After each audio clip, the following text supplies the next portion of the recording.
Good morning and welcome back to Coworking with Iris. I'm Iris Kavanaugh, and I'm really excited this morning to be talking with my friend Liz Elam. Liz has traveled the globe many times and talked to coworking people all over. She's also the executive producer of the Global Juicy or Global Coworking Unconference Conference movement. And Liz is just a fabulous person in general, and she can talk co-working all day long, which I tend to love. So without any further ado, I'm going to have Liz introduce herself, and we will dive right into this really juicy conversation. Hi, Iris. Thanks for having me. You're welcome. Thanks for coming here and being with me today. You bet. Well, I feel like I've told this 1,000 times, but the thing that got me into co-working was I wanted co-working.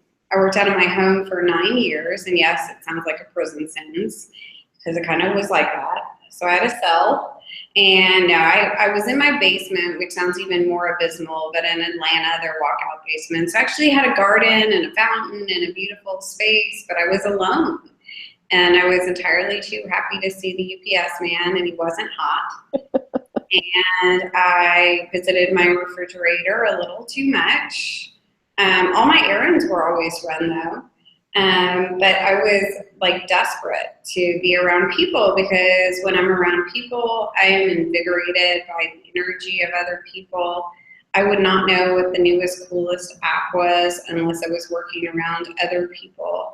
I wouldn't know about the best new taco place in Austin, Texas, unless I was around other people.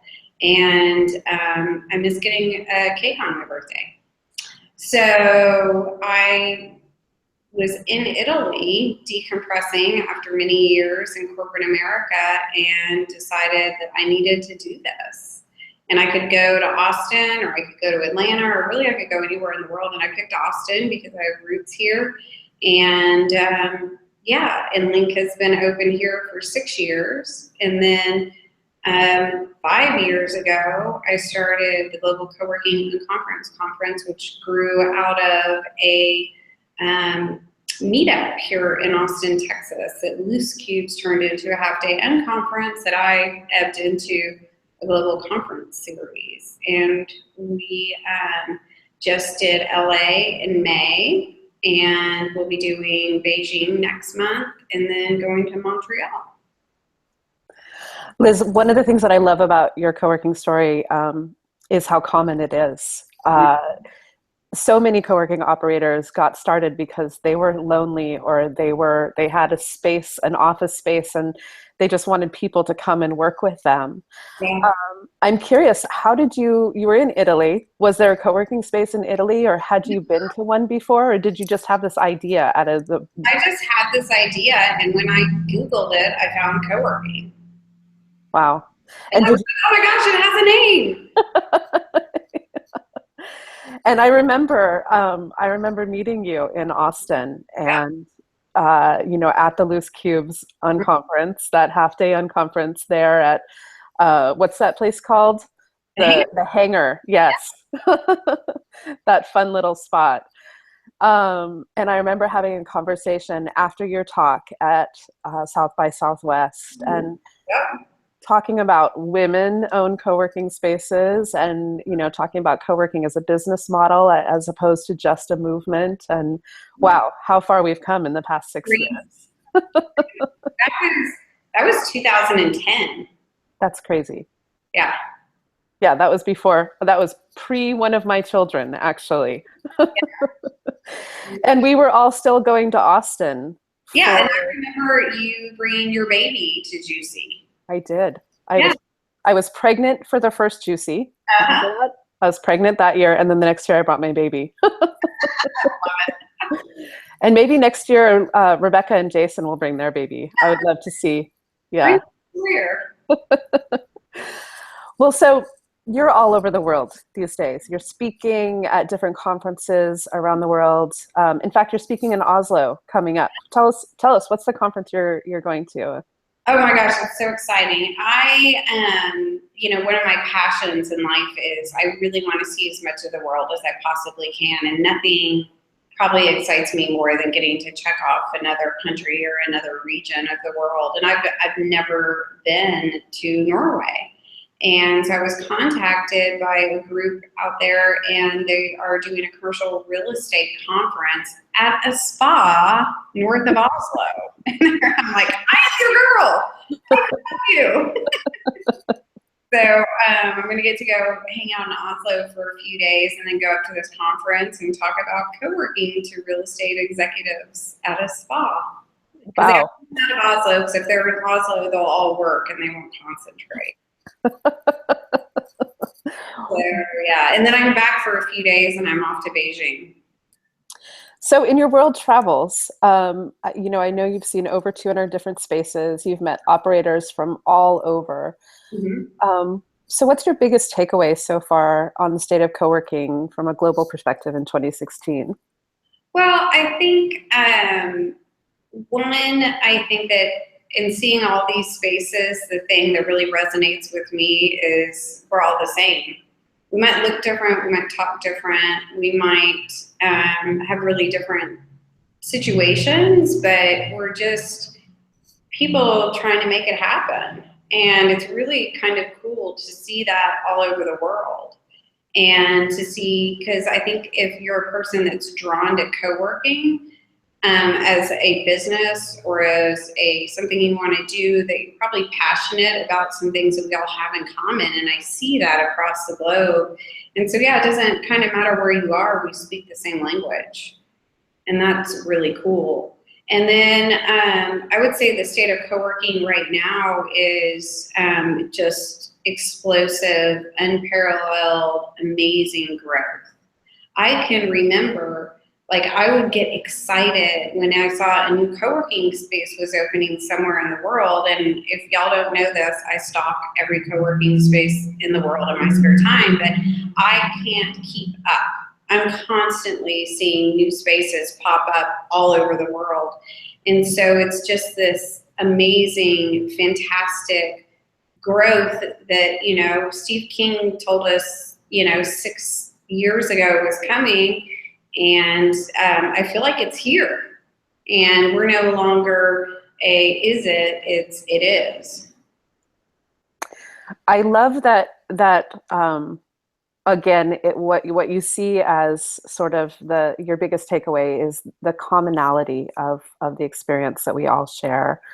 You know, whether it be from operators, you know, handling the small little things that come up in a co-working space, to the members whose lives are changed and the operators whose lives are changed every day. And you know that you travel the globe and you're speaking or you're in areas where different languages are spoken and different cultures and different customs, but what's common for everybody is this need to gather together in this community. Yeah, it's really, really simple and frankly sort of beautiful. And what regions around the world are you seeing the most growth in? Or, I mean, I think it's probably just explosive everywhere. You know, I live in the Bay Area and it's definitely explosive here. But are there specific pockets of the world that you're sort of seeing are maybe where we were, where Austin was in 2010, where it's brand new and it's just exploding out of there right now? Well, I actually took some notes on this, so you'll apologize if I look over to the side, because I really think that it's kind of important to state where these areas are and kind of what I think is driving them. So I think, you know, undoubtedly India is really booming right now. Their population is so massive. And along with that, kind of Southeast Asia. So tons of growth in places like Singapore and Hong Kong, also in the Middle East. So all in that region, we're seeing a ton of explosive growth. And I think it's because of a need for space. I think in a lot of those places, you know, you can't really work from home because there's 10 people in your home. Mm-hmm. So in a lot of those country people, quote unquote, live in the streets. Well, they empty out of their homes because they're smaller and they're in a more dense population. So they have a greater need. And the other thing they have a need for is internet. Yeah, I was wondering if internet was a factor. So I think those are powers that are driving that because, they need to get things started and they need a place and they need internet and they have a lot of needs. And I think that co-working is really making an impact in those regions. I also think, I think Mexico is one to watch. We're definitely looking really hard at Latin America and plan to do more things with Juicy in Latin America in the next year. The U.S. continues to have a strong economy, and we're a more mature market. In Africa, I think it's more of a socioeconomic need that's driving the co-working there, but Africa is seeing great growth as well. And then in Europe, again, it's a more mature market, but I think, there's clearly some, economic strife happening over there. And I think, what's I think good about co-working is I think co-working will remain, even if we do have a recession. I think co-working can be a little recession proof. And part of the reason I'd say that is because of my own experience at Link, and that we have people that come co-work there while they're looking for a job because they know they're better connected when they're in a co-working space. Yeah. I think co-working breeds economic development because people create jobs and create businesses and are inspired in co-working spaces. So I think that it's very pivotal. And I think, will it be hard? And I opened Link in a recession. Is it tough? Yeah. Can you make it? Yeah. Yeah. Yeah, I was thinking about that as you were talking about, the explosive growth, but also the economic times that are occurring in Europe currently. And just thinking back to 2008 when my local co-working space opened here, literally on the heels of, the collapse of the financial markets here in the US. And we had people pouring in. I mean, we were giving sometimes 15 tours a day. We would sign up 20 members in a week. It was crazy. And it was because people were getting laid off in droves and they couldn't stop working. They needed to connect. They were going to, freelance or contract for another company. At the same time, companies were moving to contractors mostly, during that time. And so I agree with you. I think that co-working and shared workspace environments can absolutely be recession-proof, especially depending on the economic nature of the local regions that they're co-working in. In India and in Africa, who are the members there? Are they mostly tech workers? Are they from all different sectors? Are they a specific generation? What are the genders? What's the mix of demographics in those different areas? It's just like everywhere else. There's nothing unique about these vast lands. It's entrepreneurs. There is a tech focus, a lot of tech focus in India, and there's actually a lot of nonprofit focus in Africa. But it's just like everywhere else in the world. It's a little bit of everything. It's freelancers, it's contractors, it's small business, it's big business. It's everybody. I mean, that's what's so great about co-working is there's very few people that shouldn't co-work. Yeah. It's huge, and that's why, and I'm constantly quoting Steve King, and I always give him credit, but he said in 2011, I think it was, he said you can't build spaces fast enough with demand coming your way. Like, stop worrying about it and get bigger. And in these regions, and by the way, I'm happy to hear that people are people no matter where you go. I just love that.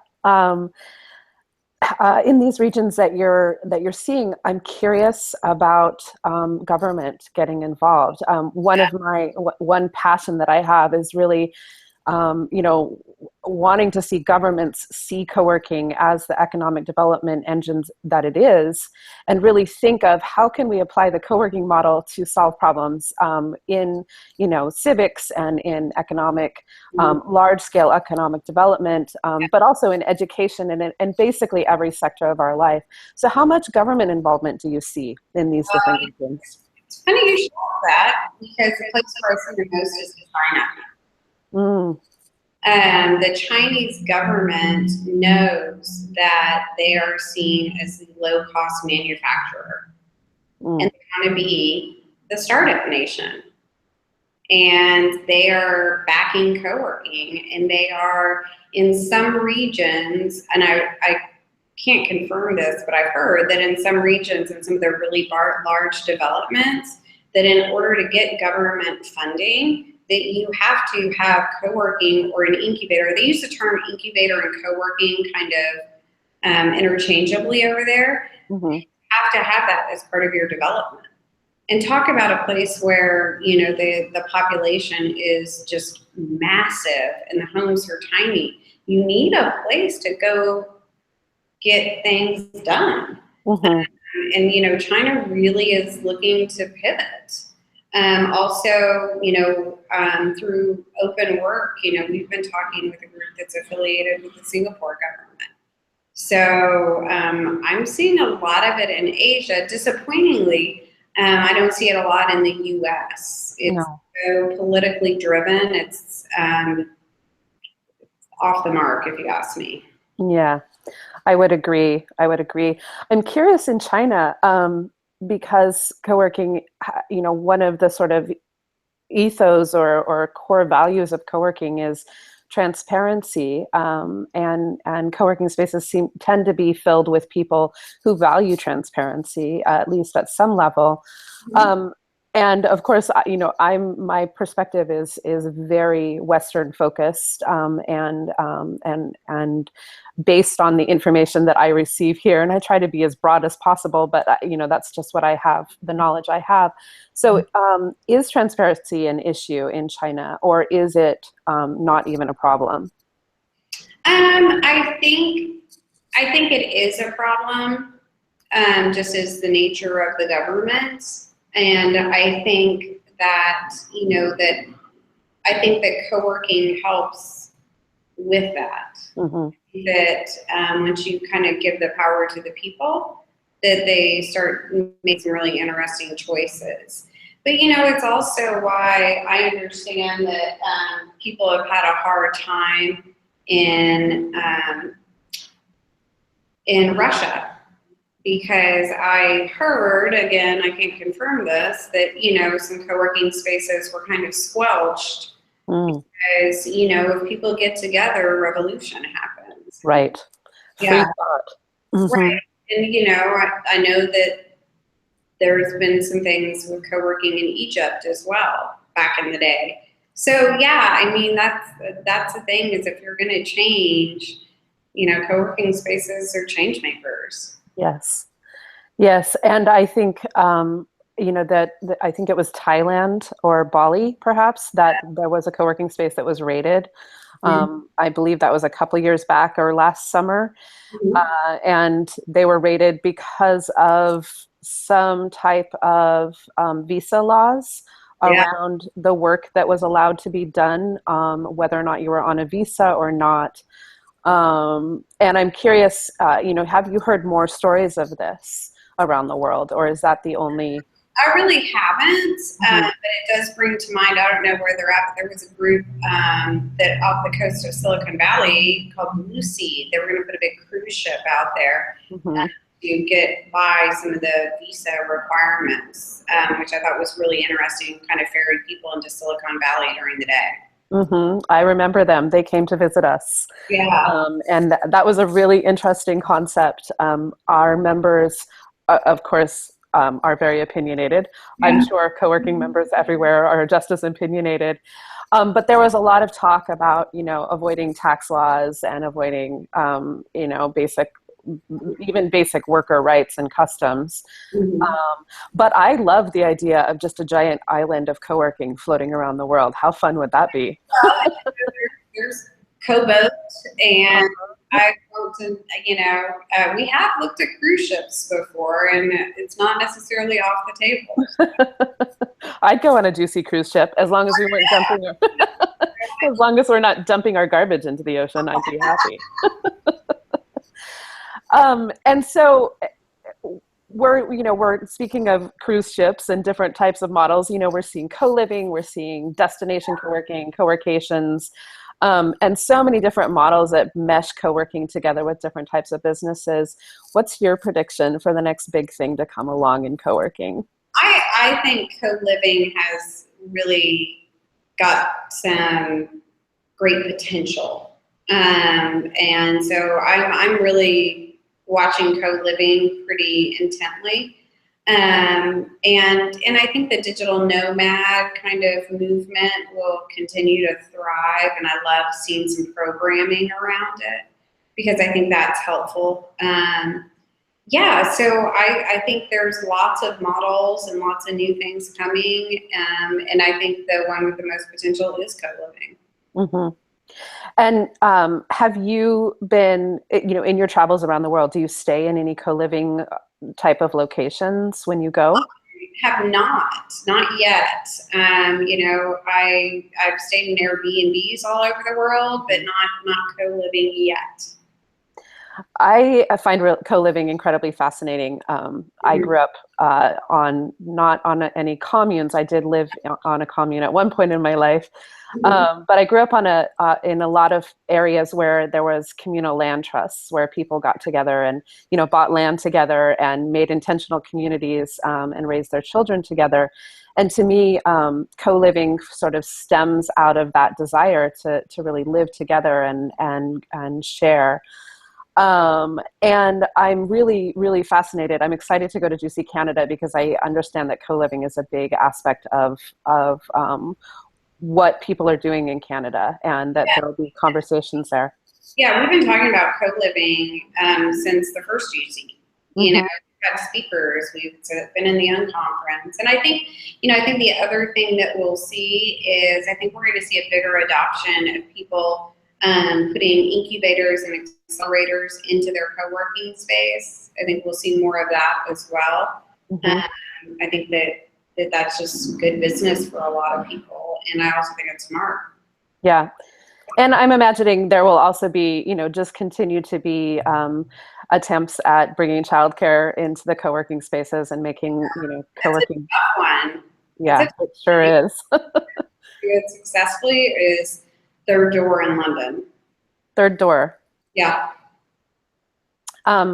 And coffee shops, different types of integrations, like Jamie did with the Pacific Business Centers, perhaps like you're doing with Link too. Yeah. Link Flex. Yeah.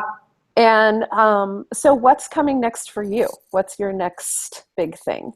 I think my next big thing is to continue to grow Link in Austin. That's really fun. I have 3 locations, and I'm working on a 4th.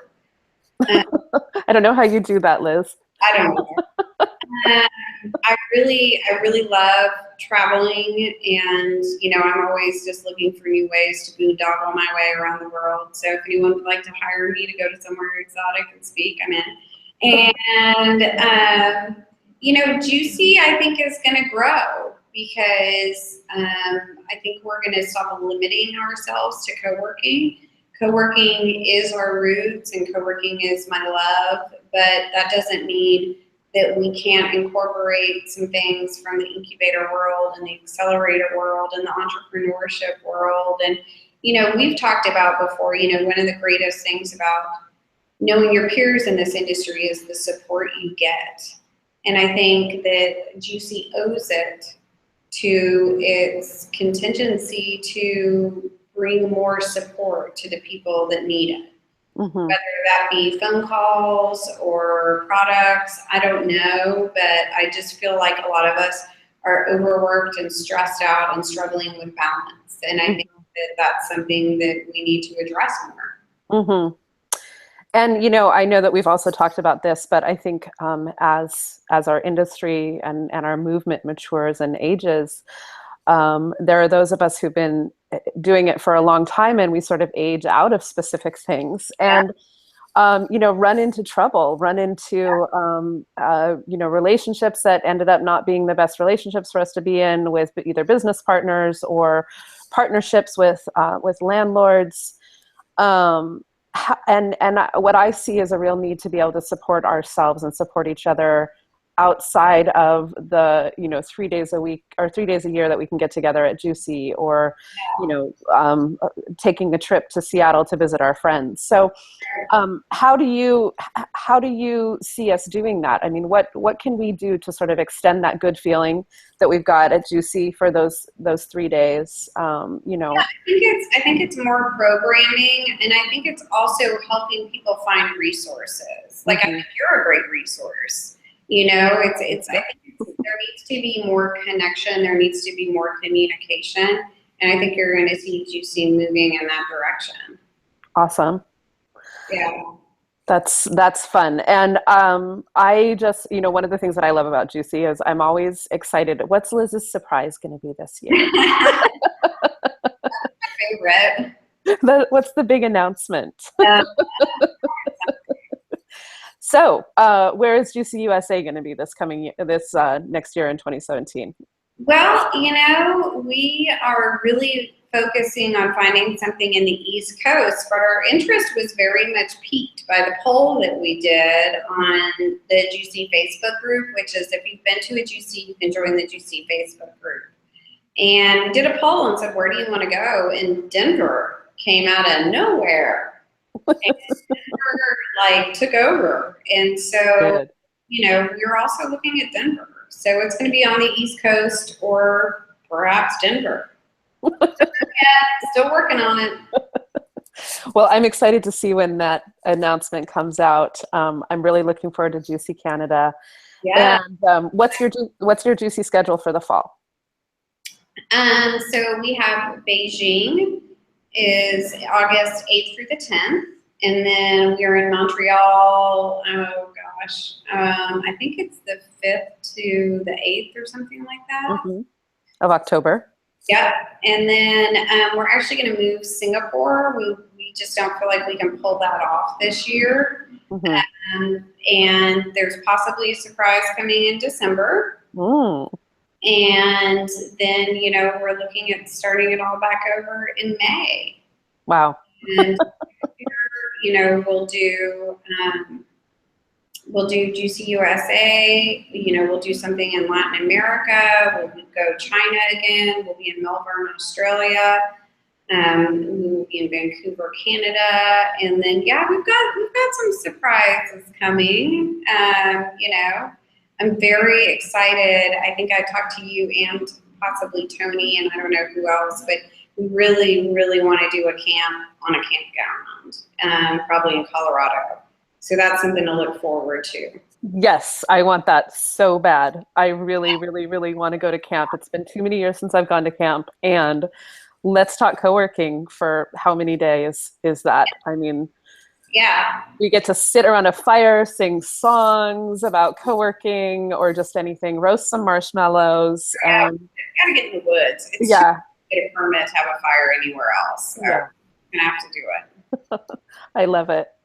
Well, Liz, thank you so much for joining me today. It's always awesome to talk to you, and I really appreciate your time. My pleasure. Have a great weekend. Thanks. You too. Ciao. Bye. Well, thank you for joining us again today, and please jump back over to join us next week. I will be talking with Maura Hauser of 25 North Coworking, currently in Geneva, Illinois. Maura is bringing co-working to the suburbs. And as part of my continuing series on what I refer to as neighborhood co-working or small community co-working spaces, I'll be talking to Maura about the unique aspect of co-working in the suburbs, bringing a community together, and doing good in the external community as a group of people, making, really legislating good out of a co-working space. Join us 10 a.m. next Friday.